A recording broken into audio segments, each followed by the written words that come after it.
Alright, welcome again to Better World Café. This is a My Museums program that provides space for meaningful conversations on the most pressing issues of our time. We are joined by artists Cynthia Bauzon-Arre and Aissa Domingo. They are wildlife illustrators whose works are contributing to local conservation efforts.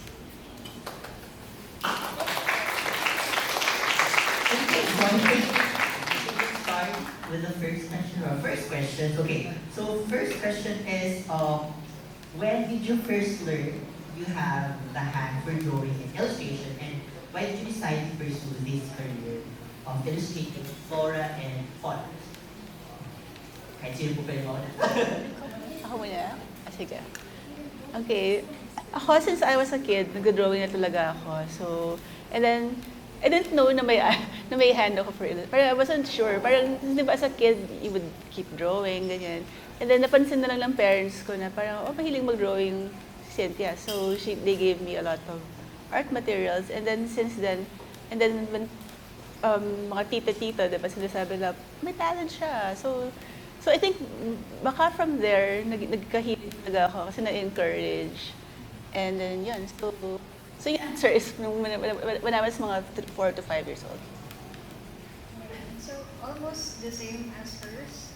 I found myself doodling in my notebooks, in my textbooks, while in class. And eventually I found myself being enrolled in art workshops during my summers. Ayun. So eventually, ayun, nakahiligan ko talaga siya. And continue until art school, and then Just goes to show, no, dapat yung mga quirks ng mga bata, you should, rather than prohibit them to do it, encourage it, and it can turn into a career. Yeah. Okay, next question is, what is your favorite animal and plant to draw? Kung meron, or lahat po ba? All of the above? Favorite animal or plant? Animal or plant? Yung current favorite ko ngayon is Bahoya. So from the poster na actually test print ko pa lang siya. So I illustrated the florets. Kasi diba ang Hoya usually madaming para siyang santan. And medyo tedious siya. So what I did was yung florets muna para hindi siya overwhelming. And for animal, I think ang hirap ko. Kasi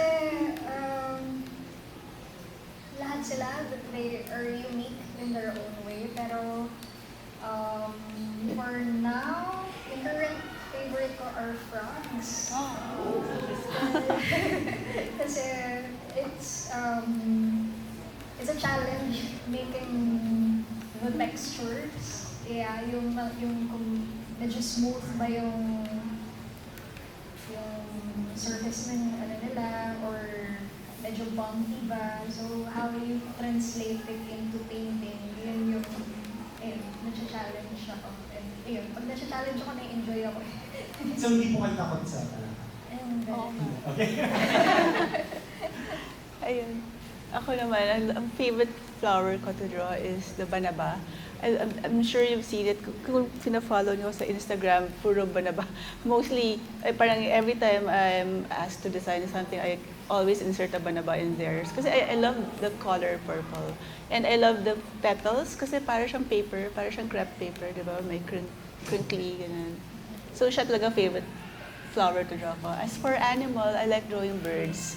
Birds pa rin talaga. So maybe I love colorful birds. Pero I think, as noticed sa presentation ko kaya, I love drawing the Luzon water redstart kasi ang cute nila, mataba. Parang chubby, parang cute-cute. Ayun.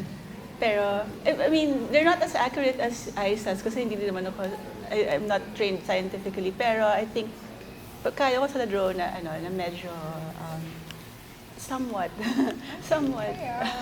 accurate. Yun. Thank you. Our next question is, Now that we live in the era of artificial intelligence, one of our audience members want to know what percent, or do you prefer hand or digital drawings? And what percent of your workflow for producing your art would be by hand, and what percent would be digital? Okay, I will go first. My process usually begins with traditional media, and as an artist, I want something tangible that I can hold on to and create something with my hands. So almost everything na nakita niyo kanina was hand-drawn first, and painted, and I scan it, and then I lay out it in Photoshop. And if there are any corrections that need to be made, ayun, through digital, ko na lang siya ginagawa. So, ako naman, I think mga 60%, no, 50-50. 50% digital, 50% hand-drawn.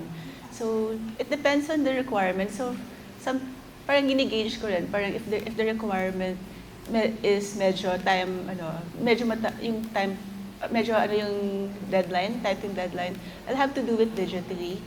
Pero I still prefer hand-drawn talaga, to be honest, because there's some, may charm kasi yung hand-drawn illustration that you can't capture digitally. Example, watercolor. Ang hirap na i-capture digitally because yung water kasi when it flows, sometimes by accident siya, di ba? So, yung flow niya, hindi talaga siya ma-capture digitally. So, yan, 50-50. Yeah, ano din, hand-drawn din. I think, yeah. Listen here is a bit of an artist. I'm a huge fan of this, Cynthia. So yeah, I do like hand, but also digital art is also very cool. Also very hard for me then to get. Yeah. Okay. So next question. Okay, this question is from the scientists of the museum. Why do we illustrate zoological and botanical specimens? So we have cameras and devices to record and photograph them. So maybe some pag nag-film human scientists, I know they have their phones, but why do we have to still illustrate? That is actually a great question, and I often get asked about that a lot. Meron kasing hindi nagta-translate ang photographs to and much better pa rin minsan ang illustration. So, ayun, another wait lang, nabablank ako. Anyway, ayun, extinct species. So think dinosaurs, prehistoric animals, flora and fauna, fossils, paleo art. You don't get to photograph them kasi they don't exist anymore, di ba? And then those tiny, minuscule organisms that cannot be seen by the naked eye, ayun, kailangan din i-translate into illustration para mas ma-appreciate siya further. And, ano ba? Ayun, some cross-sections, mga anatomical structures na pwedeng mong i-combine with kung ano yung gusto mong i-focus sa hindi naman kailangan talagang i-focus. Ayun. So, those are just a few of the things why illustrations are still needed until now. And ayun, sometimes din kasi pag photographs, minsan it depends on the light condition. So, if it's taken under a white light, a yellow light, in the shade or under the sun, it different yung colors niya. So, nandun din yung na-train tayo na makita kung ano yung actual color niya para ma-translate natin better into illustration. In my experience naman, I don't really draw specific, but I draw trees and flowers a lot. Sometimes, when you take a photo of, example, a flower, di ba, minsan yung angle niya, hindi mo makita yung branches, yung the way, iba-iba yung mga inflorescence. Diba, sometimes how the branches are positioned on the stem or how they are, even sa tree, diba, when you go under a tree, when you see the branches, ganun pala itsura. But when you take a photo, you don't really see them because ka-covered with leaves. So I think yun yung purpose ng illustration. Parang you can translate what you see better and more illustratively, parang ganun. Parang you're able to illustrate it in a way na the photographs can't really convey. Yeah, I think I would agree now. There are aspects that you really can capture even in a photograph. And this is another question from our audience, question for both of you. In your opinion, what else can be improved or started in terms of raising awareness and appreciation for Philippine wildlife and wild places? Is there anything else that's missing? Difficult question. What can be improved? What can be improved or started in terms of raising awareness and appreciation? Is there anything else that's missing in our efforts to raise awareness and appreciation for Philippine wildlife and wild places? For me, change actually starts with ourselves. So, I think yung discipline na, yun nga, kung pupunta tayo sa, mamumundok tayo, or we're going in some forested areas, or yung the simple act of not throwing leave no trace. garbage or littering, or yung respect natin yung flora and fauna that lives within that vicinity as well, because ayun, we are actually intruding their homes, and parang we are just mere visitors dun sa habitat nila. In terms of conservation, siguro, okay. Ako naman, yeah, to add to what Aissa said, I'm thinking I think we need to also recognize the role of the communities within the forest themselves. So yung mga indigenous people, we need to raise awareness about the species. Pero how about raising awareness for the traditions, their knowledge, what they know, since sila yung may alam how to protect these species. So maybe if we work with them somehow, yeah, maybe if we work with them somehow, parang making people aware of what they know, yung mga age-old beliefs nila, maybe it could help with the conservation greatly. Kasi sila yung key, may hold, diba sila yung may hawak ng key to the protection. Talagang it starts with awareness talaga. Yeah. And ayun, paano mo din kasi mapoprotektahan kung hindi natin alam yung nag-exist within the area. So I think we also need more biologists and taxonomists that will study them further.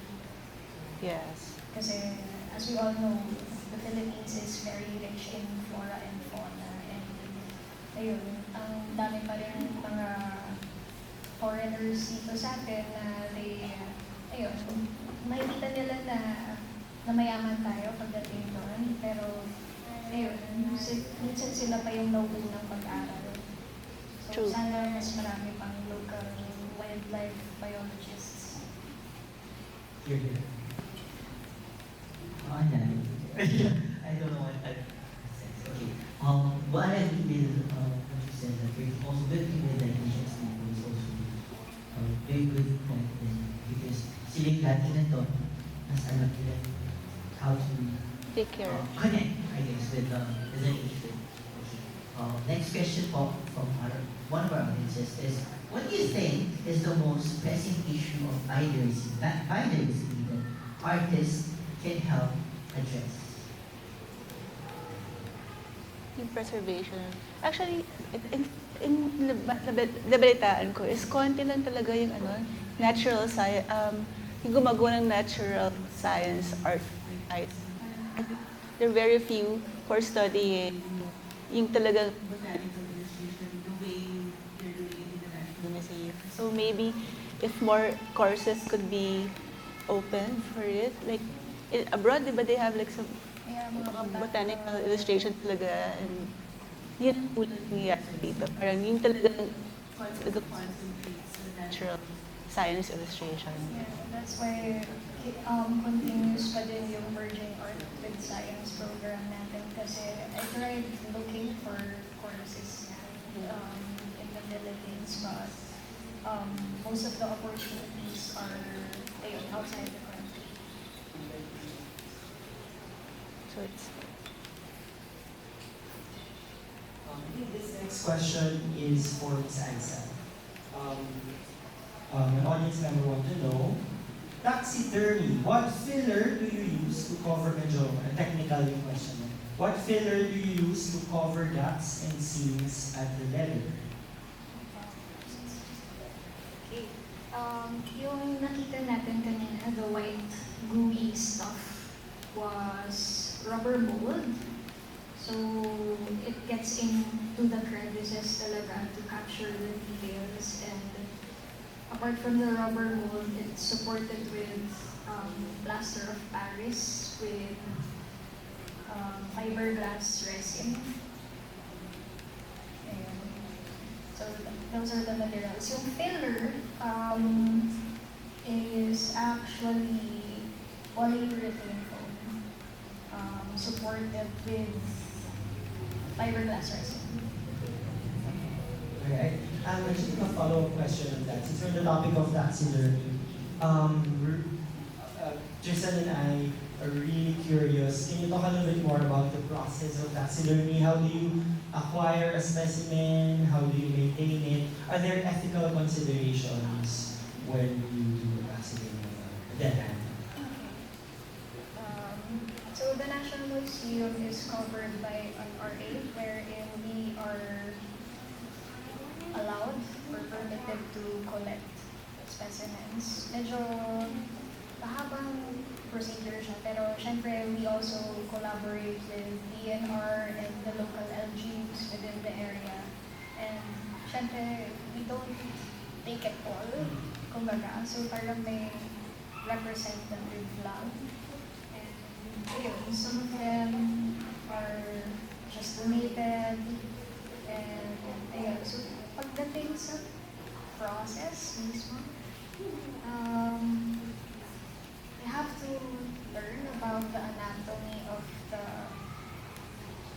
specimen you're preparing kasi with birds, very thin yung skin niya. Am I allowed to say gory details? Yes, I love the boring details. Kasi, ayun, recently I just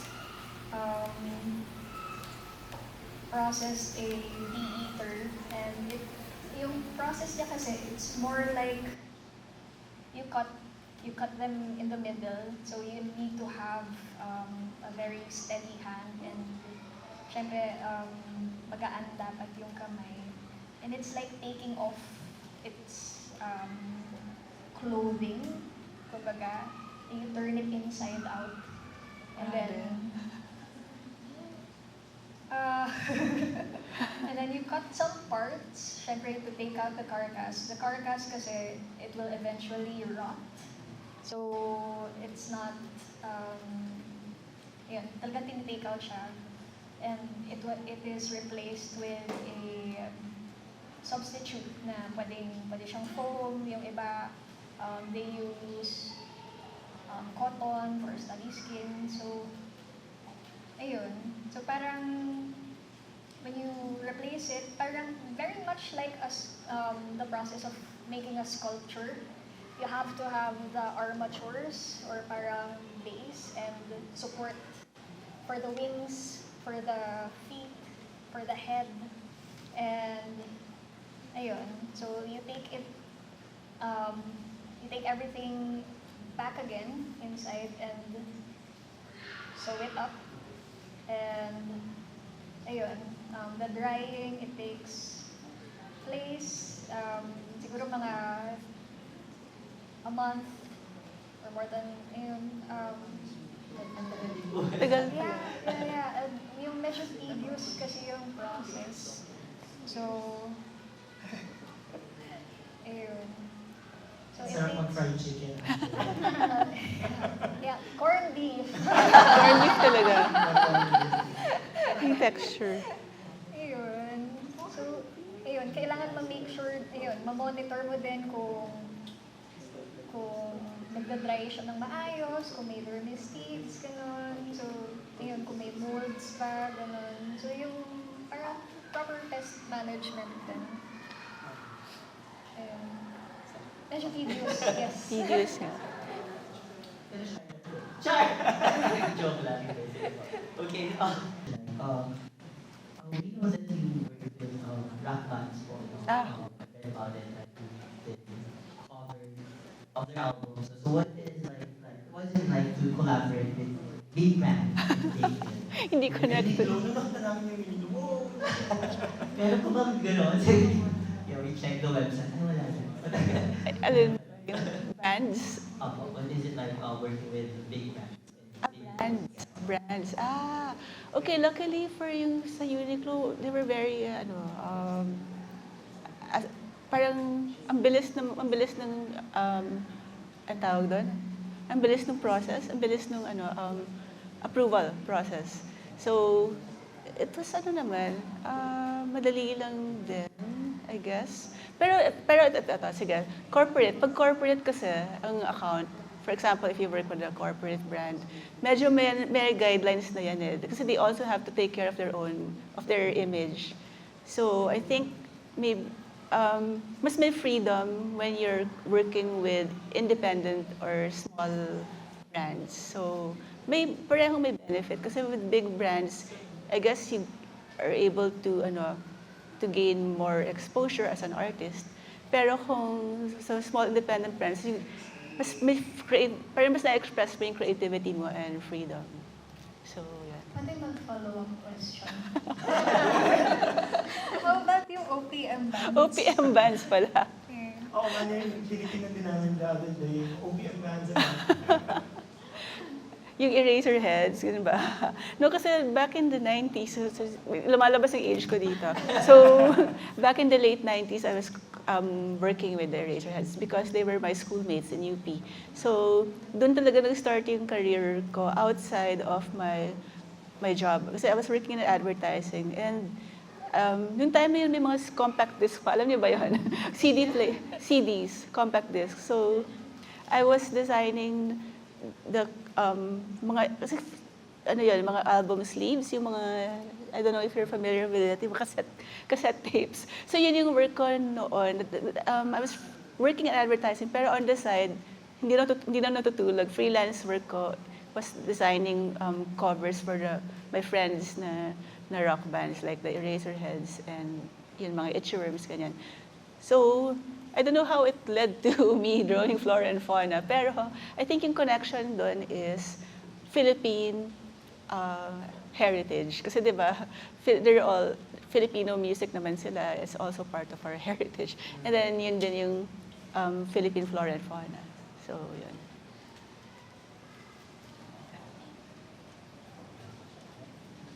Alright, so for our next question, an interesting question from an audience.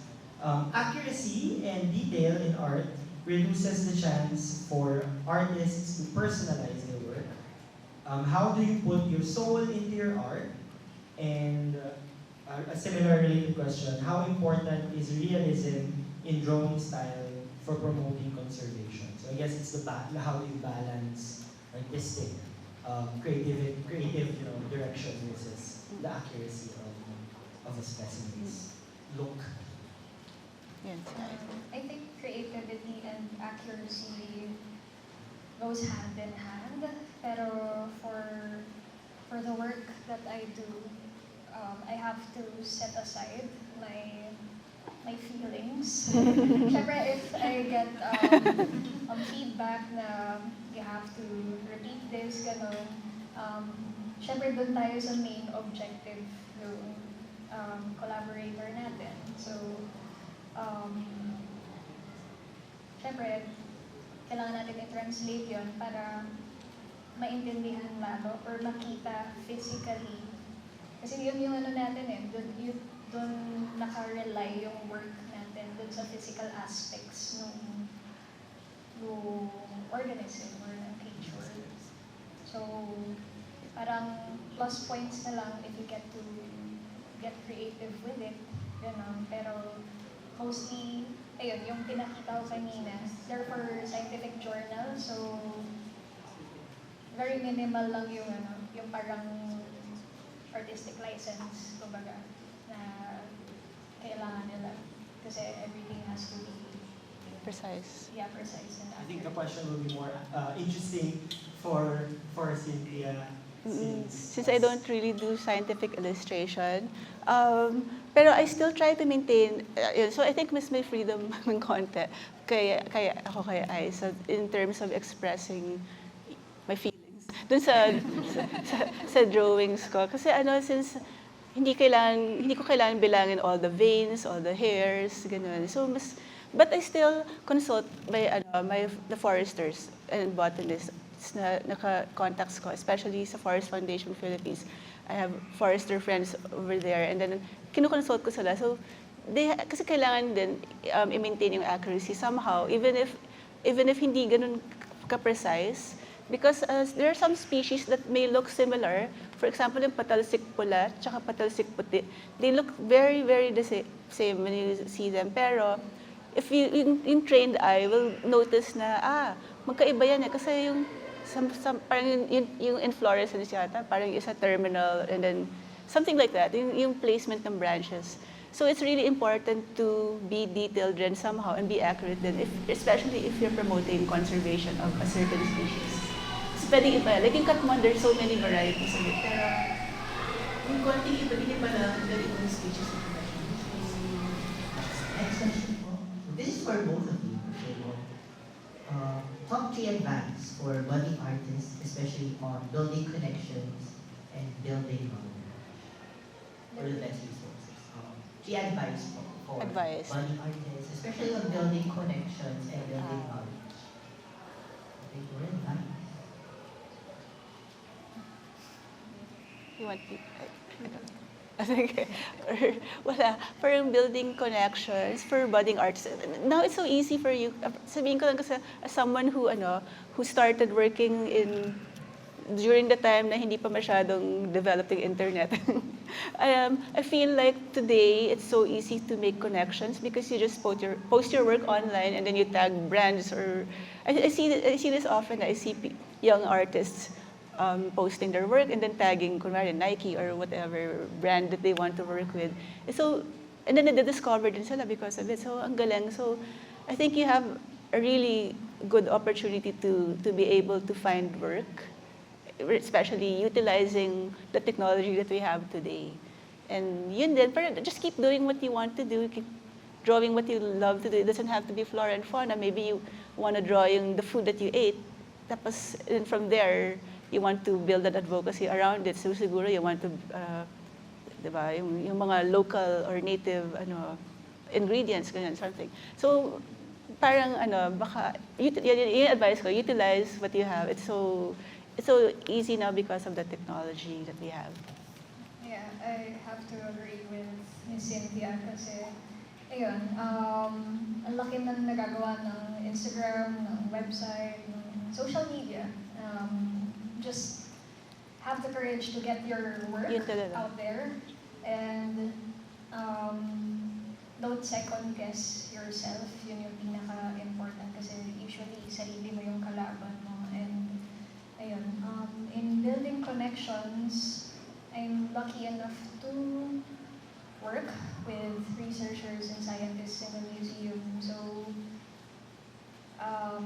ayun, nakikita naman nila yung gawa ko. So, eventually, I get referrals and, ayun, kung kailangan ko ng reference photos for some of my subjects, tapos, nakikita ko yung meron silang magandang photo, I reach out dun sa photographer and ask their permission if okay lang bang gamitin ko yung photo nila for a painting, gano'n. And ayun, eventually natutuwa naman sila and ayun, chika-chika lang. Ayun. Dapat maging people person. Yeah. And then, better world cafes, you know, it's a good way to connect Yeah, with true. the speakers.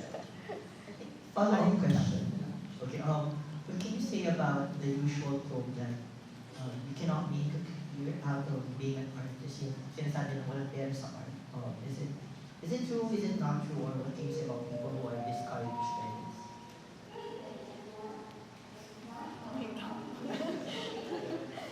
We'll give you time. Sorry about that. Yeah, it's okay.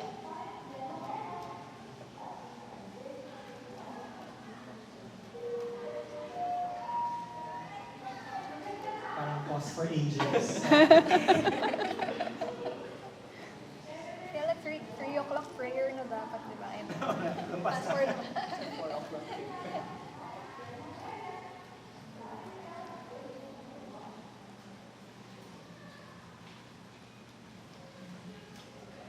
Picture mo na kayo. Ay, picture mo na. 1, 2, 3, 1. Thank you. Do you have an answer for that question? Yes. This is a tricky question. Because I work for the government and ayun, I really like what I do, so that's why I'm still at the museum for over 13 years na, and you can't really find a job anywhere else in the Philippines that has field expeditions, documentation, and security all rolled into one. So, ayun, I'm more passionate about my work. Yes. Passion is important. Talaga. So, ayun, it's the same for me, like what Aissa said. I really love what I do. So, I'm not really discouraged by that yung sinasabi na walang pera sa art, ganun.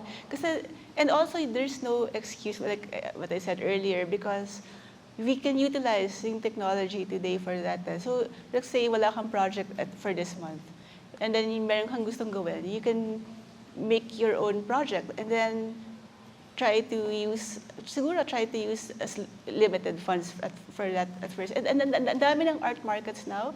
You can, especially if you're an artist, you can apply for an art market, sell your work, and then kahit paano you'll earn from it, and you'll also be discovered by some people, and baka may client who will discover you.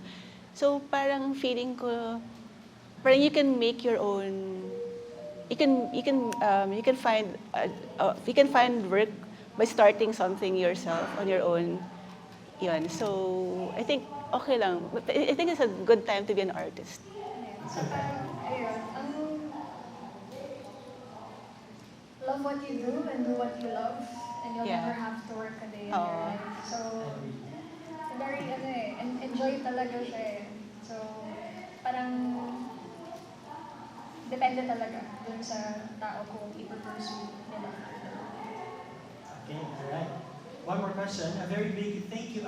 First, our audience wants to say a very big thank you for the remarkable work you both do. You work up close with our flora and fauna and have a unique understanding of the state of our environment.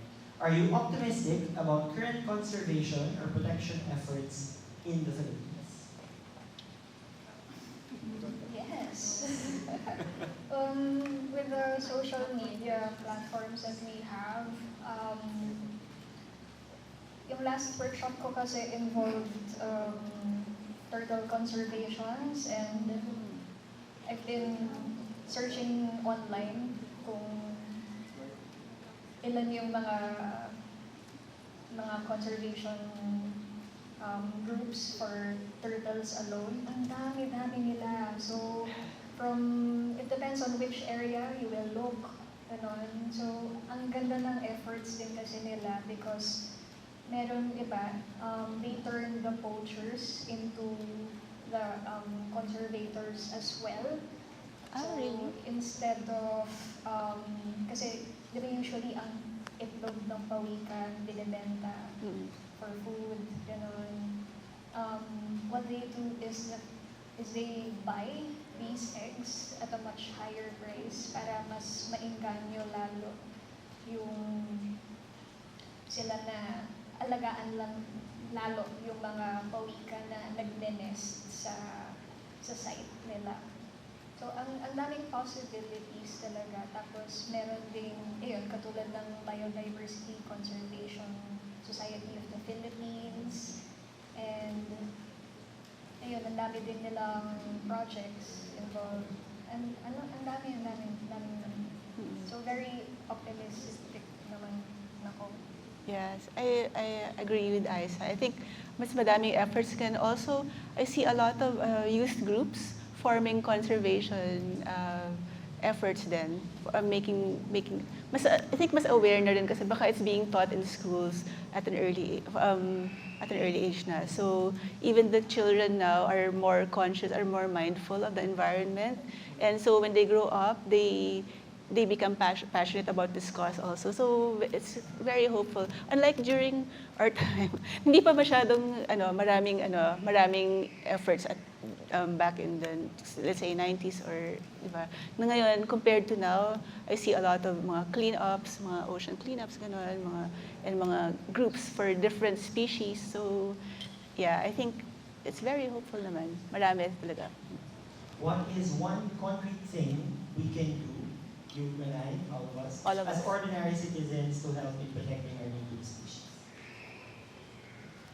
Ayun. Raise awareness. So either through what you do, through your creativity, kung hindi ka artist, you can write, or you can write poems, you can, or even simple steps at home, di ba? Maybe you can initiate a composting drive, or yung mga ganon, yung mga recycling drive. So, and then, damay-damay na when you involve your neighbors, or nagiging community effort. So, maybe just, you can start with simple steps and then hopefully that will grow into something more. Yeah, same. Pwede ka din mag-join dun sa mga conservation groups para mas lalong lumawak yung kaalaman mo about a certain species na interested ka. There are birders din na regularly nag-hold sila ng Bird watching. And nakakatuwa din if you're going to follow their social media pages, nakikita mo na hindi pala pwede itong gawin when observing a bird, or parang pag nag-strike the bird against windows, pwede mo din siyang i-report, gano'n. Ayun, meron din sila mga do's and don'ts when it comes to bird watching, or ayun, pwedeng yung may encounter din with wildlife. Ayun. Ang daming Yeah. Add ko lang, there's so many groups then for specific species. For example, merong group for native tree species, parang Philippine native tree enthusiasts. And then may group din for Hoya lovers. May group for bird watching. So, ang daming pwedeng isalihan. Native Plants Society. Ang dami. So, kung ano man yung interest niyo, malamang there's a group that's similar sa interest niyo. Yes. Before we go to the last question, I think there's an audience member who's not able to submit their question, sir. Your question? Si Alvin. Hello. Thank you. A little bit of follow-up sa question kanina. And you're both amazing artists. And thank you for sharing your world-class talents. Now, with world-class talents come world-class opportunities. So my question is, how do you find the balance between lucrative freelancing projects and not so lucrative advocacy? So how do you balance your time prioritize, and what is the mindset behind your decision making? Sorry.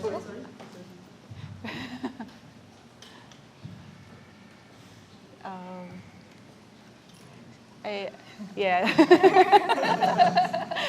Thank you for that question, Alvin. I think, ano, so yeah, kind of understand. Parang you want us to, parang yung balance between choosing something that's ano, parang passion-driven and something na we know we can gain, yeah, lucrative. Okay. Okay. Something lucrative. Lucrative. I keep my day job. Yeah. Yeah. Of course, for the steady income.